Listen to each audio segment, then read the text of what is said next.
Hello friend, आप सबका स्वागत है हमारे यूट्यूब चैनल क्रिकेट पे। दोस्तों, जैसा कि आपको थंबनेल दिख रहा है, इस वीडियो में हम बात करेंगे साइकोलॉजी के 30 मोस्ट इम्पोर्टेंट क्वेश्चन की। और ये आज का हमारा पार्ट है वो 16वां है। इससे पहले 15 पार्ट हैं वो अपलोड किए जा चुके हैं। तो अगर आपने अभी तक नहीं देखे हैं तो उनको ज़रूर देखिए। आपको आगे आने वाले किसी भी एग्ज़ाम में, चाहे आप वो रीट हो या फिर केवीएस हो या सीटेट हो, जिसमें भी साइकोलॉजी के क्वेश्चन आते हैं उसके लिए ये वीडियो बहुत ही मोस्ट इम्पोर्टेंट है। आपको मतलब लास्ट तक ज़रूर देखना चाहिए ताकि आपको क्वेश्चन के लेवल का पता चलेगा। और दूसरी, आपकी जो तैयारी है वो कैसी चल रही है, आप अपना मूल्यांकन है वो कर सकेंगे। क्योंकि दोस्तों ये क्वेश्चन है वो एग्ज़ाम में आए हुए हैं जिससे आप अपना मूल्यांकन अच्छी तरीके से कर सकते हैं। और वर्तमान एग्ज़ाम का जो ट्रेंड है उसका भी इससे से पता चलेगा, क्योंकि एग्ज़ाम है वो लेटेस्ट एग्ज़ाम हुई है इसी साल जनवरी 2020 का ये क्वेश्चन है। तो दोस्तों आज का वीडियो हम शुरू करते हैं। तो दोस्तों ये देखिए, आपके सामने आज का हमारा जो सब्जेक्ट है वो हमने लिया है सोशियोलॉजी। सोशियोलॉजी के हम 30 क्वेश्चन इसमें सोल्व करेंगे और जिसकी एग्ज़ाम है वो 11 जनवरी 2020 को हुई थी। तो ये देखिए दोस्तों, सबसे पहला क्वेश्चन है। सबसे पहले मैं बता दूं दोस्तों, आज वाले पेपर में आपको 3 या 4 क्वेश्चन तो ऐसे मिलेंगे जिसका नाम शायद आप भी पहली बार ही सुन रहे होंगे। वास्तव में बहुत ही अच्छे क्वेश्चन है। और रिट का भी अगर आपने लास्ट ईयर का पेपर देखा है तो आपको पता होगा कि वास्तव में उसमें भी 3-4 क्वेश्चन है वो शायद सबसे पहले ही देखे गए थे, वो सी पेपर के अंतर्गत, जो उस टाइम ना गाइडों में थे और ना किसी कोचिंग में थे। तो इस बार भी यही फर्स्ट ग्रेड में है। सोशियोलॉजी वाले पेपर में भी आपको 3-4 नाम ऐसे देखने को मिलेंगे जो अभी मैंने मतलब नहीं देखे होंगे आपने भी। तो दोस्तों चलते हैं, शुरू करते हैं आज का हमारा पेपर। छात्र अपनी समर्थता के अनुरूप किस प्रकार निष्पादन करते हैं, यह प्रतिनिधित्व दिखता है। मतलब इसमें पूछा है कि छात्र अपनी समर्थता के अनुरूप किस प्रकार निष्पादन करते हैं, यह प्रतिनिधित्व दिखता है। क्षमता संदर्भ में, विकास संदर्भ में, मानक संदर्भ में और मापदंड संदर्भ में। तो दोस्तों इसमें हो जाएगा क्षमता संदर्भ में, मतलब अपनी समर्थता के अनुरूप किस प्रकार निष्पादन करते हैं, तो इसमें हो जाएगा ऑप्शन नंबर फर्स्ट, क्षमता संदर्भ में। फिर छात्र क्या कर सकते हैं और क्या नहीं कर सकते हैं, यह प्रतिनिधित्व दिखता है। क्षमता संदर्भ में, विकास संदर्भ में, मानक संदर्भ में और मापदंड संदर्भ में। तो दोस्तों छात्र क्या कर सकते हैं और क्या नहीं कर सकते हैं ये भी होता है क्षमता संदर्भ में। एबिलिटी, आप इंग्लिश वाला ज़्यादा ध्यान में रखें, क्या पता है हिंदी में और कुछ नाम दे दें। तो इसमें भी हो जाएगा क्षमता संदर्भ में, मतलब एबिलिटी रेफरेंस्ड, एबिलिटी रेफरेंस दोनों में ऑप्शन है वो फर्स्ट ही होगा क्षमता संदर्भ में। फिर आता है दोस्तों अगला क्वेश्चन, निम्नलिखित में से क्या आकलन की रूपरेखा का एक तत्व नहीं है। उद्देश्य, विशिष्टीकरण, वैधता और प्रणाली। तो इसमें पूछ रहा है आकलन की रूपरेखा का तत्व नहीं है। तो दोस्तों आप सबको पता होगा कि आकलन मतलब मूल्यांकन की बात कर रहा है आप दोस्तों, आप सबको पता है फ्रेमवर्क। तो इसमें दोस्तों उद्देश्य भी होना चाहिए, आकलन का क्या उद्देश्य है, विशिष्टीकरण भी होना चाहिए, वैधता भी होना चाहिए। लेकिन प्रणाली, सिस्टम, प्रणाली का इसमें कोई मतलब यूज नहीं होता है, इसलिए आधारभूत रूपरेखा का एक तत्व नहीं है। कौन सा? प्रणाली। ऑप्शन नंबर 4 है वो राइट हो जाएगा इसका। फिर है दोस्तों अगला क्वेश्चन, शिक्षार्थी का स्व प्रत्यय निर्भरता से स्व निर्देशित स्तर की तरफ बढ़ता है, यह मान्यता है। मतलब इसमें क्या है कि शिक्षार्थी का स्व प्रत्यय निर्भरता से स्व निर्देशित स्तर की तरफ बढ़ता है, यह मान्यता है। पेडागोजी की, एंड्रोगोगी, एंड्रोगोजी गोगी नहीं है दोस्तों, ये आप इंग्लिश वाला देखें। पेडोगोजी, एंड्रोगोजी, शिक्षण के प्रतिमानों की या शिक्षण के स्तरों की। तो दोस्तों इसमें हो जाएगा एंड्रोगोजी। ये अच्छा क्वेश्चन है, शायद पहली बार आपने नाम सुना होगा। ऑप्शन नंबर इसमें सेकंड है वो राइट हो जाएगा। एंड्रागोजी की क्या है कि शिक्षार्थी का स्व प्रत्यय, प्रत्यय दोस्तों आप सबको पता होगा कि प्रत्यय का अर्थ होता है विचार से। तो शिक्षार्थी का स्व प्रत्यय निर्भरता से स्व निर्देशित स्तर की तरफ बढ़ता है, तो यह मान्यता होती है एंड्रोगोजी की। ऑप्शन नंबर सेकंड है वो राइट हो जाएगा। फिर है रॉबर्ट सिल्वेस्टर के अनुसार शिक्षा की पाठ्यचर्या से मस्तिष्क विज्ञान की अनुपस्थिति किस बात की संभावना को उत्पन्न करती है। दोस्तों एक बार फिर पढ़ेंगे, रॉबर्ट सिल्वेस्टर के अनुसार शिक्षक शिक्षा की पाठ्यचर्या से मस्तिष्क विज्ञान की अनुपस्थिति किस बात की संभावना को उत्पन्न करती है। शैक्षिक सर्जनात्मकता, शैक्षिक पिछड़ापन, शैक्षिक व्यापारी या शैक्षिक अभिप्रेरणा। तो दोस्तों इसमें हो जाएगा शैक्षिक पिछड़ापन, क्योंकि इसमें बात कर रहा है मस्तिष्क विज्ञान की अनुपस्थिति। तो इस अनुपस्थिति नाम को देखकर हमको मतलब थोड़ा अंदाजा इस बात का लगा सकते हैं कि शैक्षिक पिछड़ापन हो सकता है इसमें से। तो ऑप्शन नंबर सेकंड वो राइट हो जाएगा इसमें, शैक्षिक पिछड़ापन। छात्र सक्रिय रूप से अपने ज्ञान का निर्माण करते हैं, यह मूलभूत अवधारणा है। व्यवहारात्मक उपागम की, रचनात्मक उपागम की, अभिप्रेरणा उपागम की या क्रिया विधि उपागम की। तो दोस्तों इसमें है कि छात्र सक्रिय रूप से ज्ञान का निर्माण करते हैं, ये बात है रचनात्मक उपागम की। कंस्ट्रक्टिविस्ट अप्रोच रचनात्मक उपागम, ऑप्शन नंबर सेकंड इसमें राइट हो जाएगा। इसमें छात्रों सक्रिय रूप से मतलब अपने ज्ञान का निर्माण खुद करते हैं। फिर आता है अगला क्वेश्चन, खुद की विचार प्रक्रिया पर सजगता तथा समझ है, स्व समझ, अंतरा समझ, मेटाकोग्निशन या स्व संज्ञान। तो दोस्तों आप सबको पता है कि इंग्लिश के नाम में क्यों मतलब बता रहा हूँ कि आपको इंग्लिश वाला ध्यान में रखना चाहिए, क्योंकि दोस्तों आप यहाँ पे आपको ऑप्शन नंबर 3 दिख रहा होगा मेटाकोग्निशन, ये इंग्लिश का शब्द है। अब आपको हिंदी अगर हिंदी में याद कर रखा तो यहाँ आपको मतलब किसी काम का नहीं रहेगा, इसलिए आपको मतलब ज़्यादा से ज़्यादा आप अगर याद कर सकते हैं तो आपको इंग्लिश वाले नाम कम से कम याद होने ही चाहिए। कुछ नाम तो आपको मतलब अधिगम वाले टॉपिक में आपको ज़्यादा याद करने की ज़रूरत है, क्योंकि उसमें से कुछ क्वेश्चन है वो घुमा के आते हैं, इंग्लिश वाले शब्द दे देता है, कभी कुछ दे देता है, इसलिए आपको इंग्लिश वाले ज़्यादा से ज़्यादा अगर याद हो सके उतना याद करें। दोस्तों आप बात करते हैं क्वेश्चन की, खुद की विचार प्रक्रिया पर सजगता तथा समझ है, स्व समझ है या अंतरा समझ है या स्व संज्ञान है या मेटाकोग्निशन है। तो दोस्तों ये ऑप्शन नंबर थर्ड इसमें राइट है, मेटाकोग्निशन। खुद की विचार प्रक्रिया पर सजगता तथा समझ मेटाकोग्निशन कहलाती है, ऑप्शन नंबर थर्ड है वो राइट हो जाएगा। फिर है उन्नत संगठक या अधिगम वृद्धि के संगठन के लिए आव्यूह है, ये मूलभूत धारणा थी डेविड आशुबेल की, जीन प्याजे की या बेंजामिन ब्लूम की या रॉबर्ट गेने की। दोस्तों इसमें पूछ रहा है उन्नत संगठक या अभिगम अधिगम वृद्धि के संगठन के लिए आव्यूह है मतलब मैट्रिक्स। तो दोस्तों इसमें हो जाएगा डेविड आशुबेल की, ऑप्शन नंबर फर्स्ट है वो राइट हो जाएगा, डेविड आशुबेल। फिर है दोस्तों रचनात्मकवाद की वर्तमान अवधारणा सम्मिश्रण है, जीन प्याजे तथा संज्ञानात्मक मनोविज्ञान की, लिव वाइगोत्स्की तथा संज्ञानात्मक मनोविज्ञान की, जीन प्याजे लिव वाइगोत्स्की तथा संज्ञानात्मक मनोविज्ञान की, और व्यवहारात्मक मनोविज्ञान तथा संज्ञानात्मक मनोविज्ञान की। अब दोस्तों हमें मतलब पता है कि कंस्ट्रक्टिविज्म है उसमें वाइगोत्स्की तो सबसे पहले आएगा। अब ऑप्शन फर्स्ट है और ऑप्शन 4 है वो तो आसानी से मतलब हम डिलीट कर सकते हैं। अब कन्फ्यूजन होता है कि वाइगोत्स्की के साथ प्याजे है या नहीं है। तो दोस्तों रचनात्मकवाद है, इसमें प्याजे भी है, वाइगोत्स्की भी है और संज्ञानात्मक मनोविज्ञान की अवधारणा है, सबका सम्मिश्रण रूप है वो रचनात्मकवाद है। तो ऑप्शन नंबर थर्ड है इसमें राइट हो जाएगा, जीन प्याजे लिव वाइगोत्स्की तथा संज्ञानात्मक मनोविज्ञान की ये सम्मिश्रण अवधारणा है कौन, कंस्ट्रक्टिविज्म में। दोस्तों हिंदी में पता नहीं क्या क्या नाम आते हैं इस शब्द के, आपको इंग्लिश में याद रखना है कंस्ट्रक्टिविज्म, और सबसे पहले आपको देखते करना है, सबसे पहले आता है इसमें वाइगोत्स्की। अब बात करते हैं दोस्तों अगले क्वेश्चन की, बोलने वाले तथा सुनने वाले साझा लक्ष्य पर जो एक दूसरे के लिए सार्थक हैं पर समान रूप से सहमत होते हैं, यह सिद्धांत है। दोस्तों एक बार फिर पढ़ेंगे, बोलने वाले तथा सुनने वाले साझा लक्ष्य पर जो एक दूसरे के लिए सार्थक है पर समान रूप से सहमत होते हैं, यह सिद्धांत है रचनात्मकवाद का, सहयोगी अधिगम का, अधिगम के स्थानांतरण का या अभिप्रेरणा के सिद्धांत का।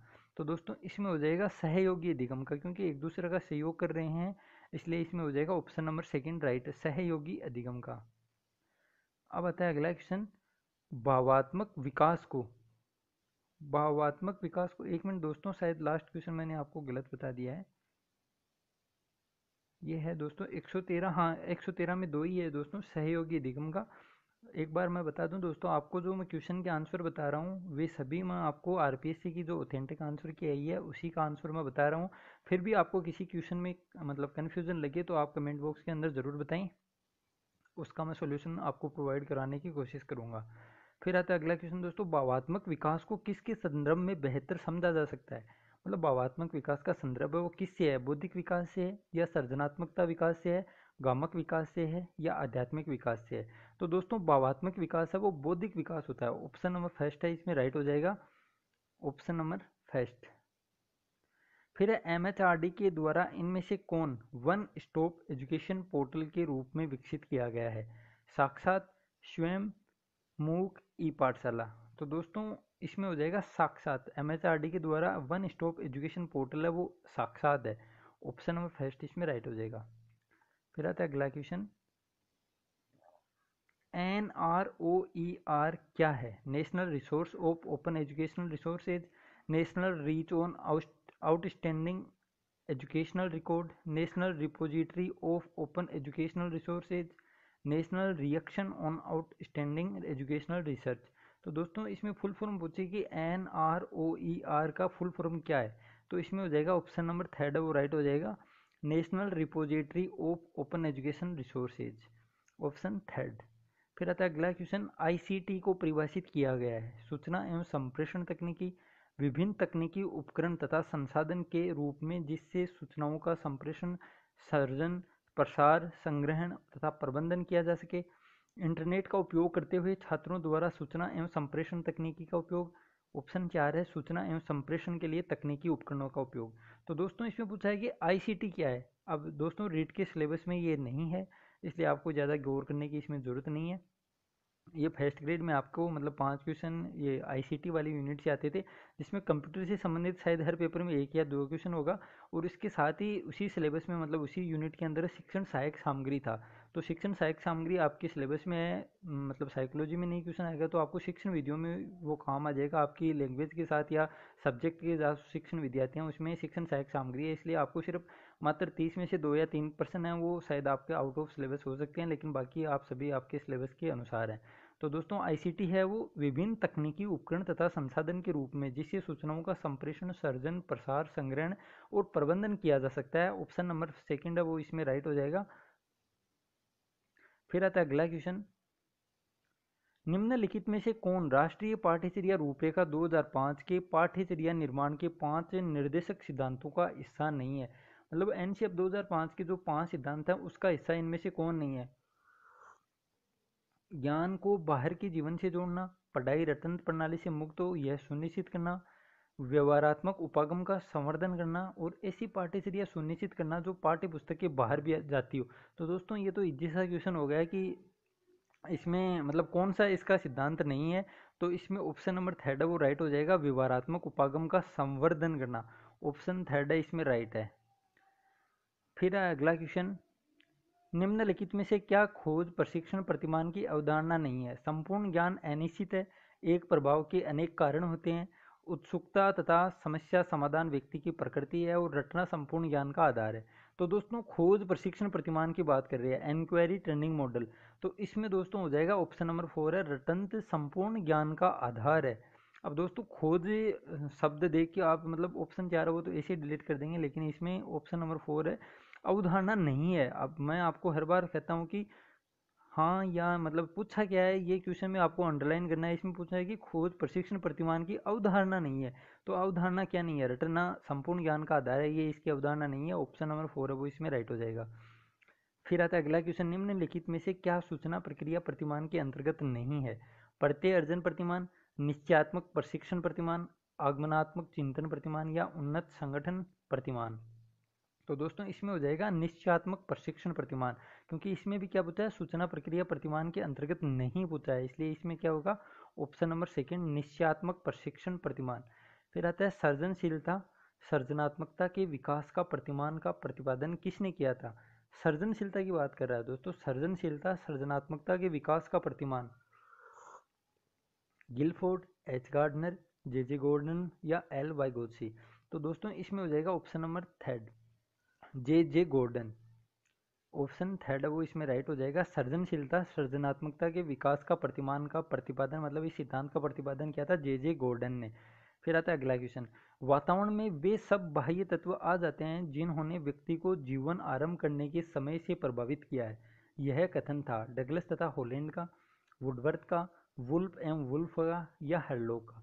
तो दोस्तों इसमें ऑप्शन नंबर सेकंड है वुडवर्थ का ये कथन है कि वातावरण में वे सब बाह्य तत्व आ जाते हैं जिन्होंने व्यक्ति को जीवन आरंभ करने के समय से प्रभावित किया है।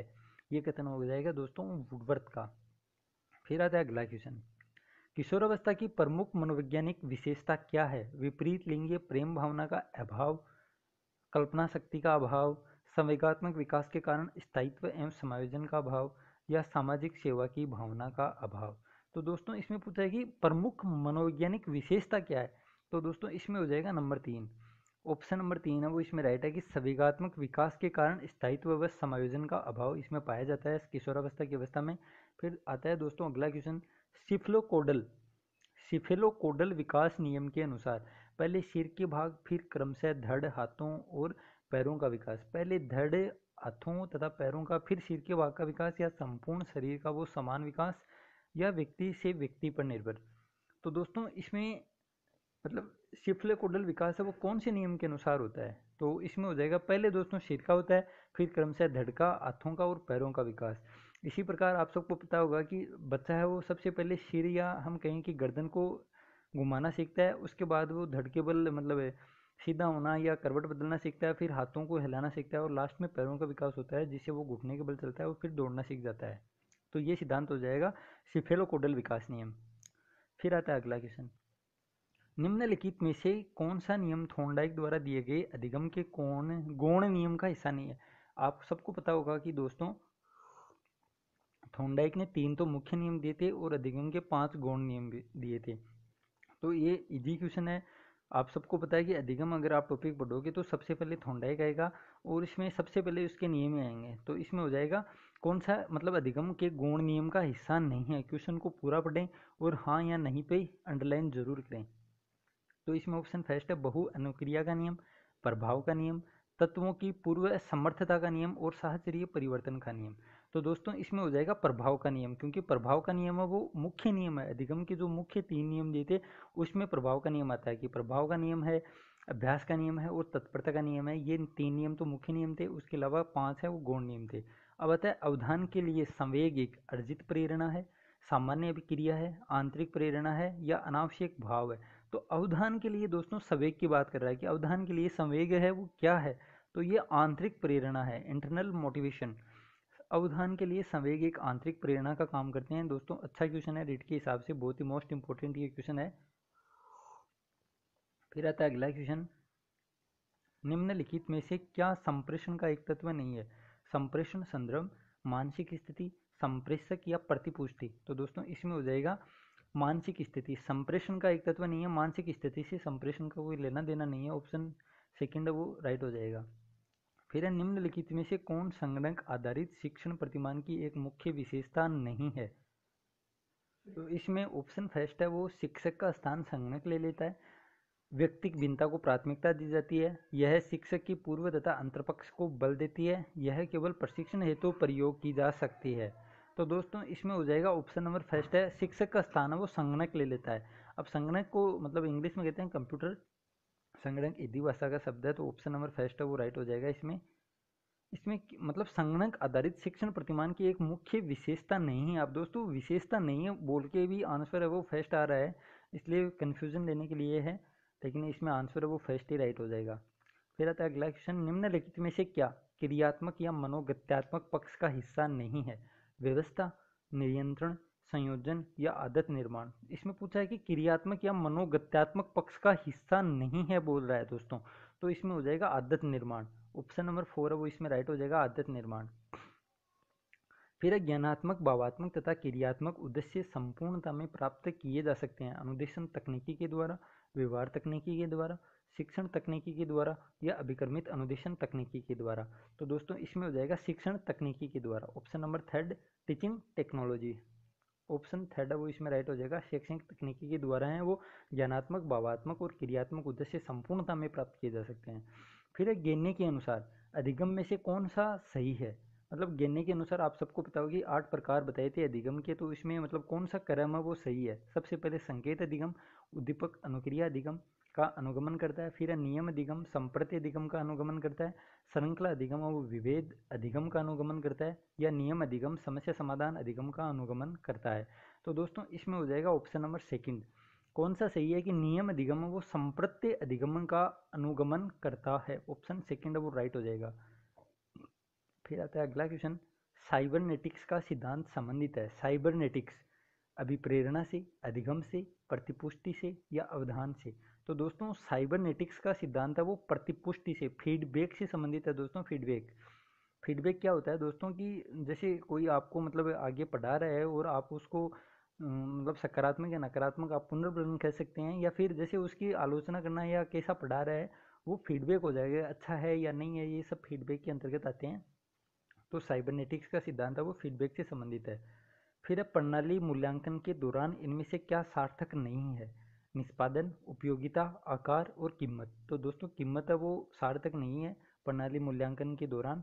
ऑप्शन नंबर 4 है इसमें राइट हो जाएगा। तो ये थे दोस्तों आज के 30 क्वेश्चन हमारे कंप्लीट हो चुके हैं सोशियोलॉजी सब्जेक्ट के। अब हमारे 3 सब्जेक्ट और बचे हैं। आरबीएससी फर्स्ट ग्रेड 2018 जिसकी एग्ज़ाम अभी जनवरी में हुई थी, सोशियोलॉजी आज पार्ट 16 था। अब पूरे 19 सब्जेक्ट थे दोस्तों, जिसमें से पंजाबी एक है। तो पंजाबी दोस्तों मेरे को नहीं आती है, इसलिए पंजाबी का पेपर मैं इसमें कवर नहीं करूँगा। उसके अलावा जो 2 सब्जेक्ट हैं वो हमारे कवर अब आने वाले 2 दिन में हो जाएंगे।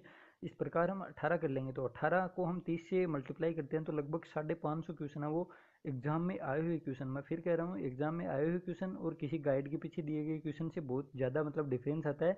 आप इसका उदाहरण इस क्वेश्चन में भी देख सकते हैं। ये देखिए, गेने के अनुसार ये आपको किसी गाइड के अनुसार अंदर बिल्कुल ही नहीं मिल सकता दोस्तों। मैं 100% कह सकता हूँ कि ये किसी गाइड में आपको क्वेश्चन नहीं मिलेगा कि गेने के अनुसार निम्नलिखित में से कौन सा अनुक्रम वो सही है।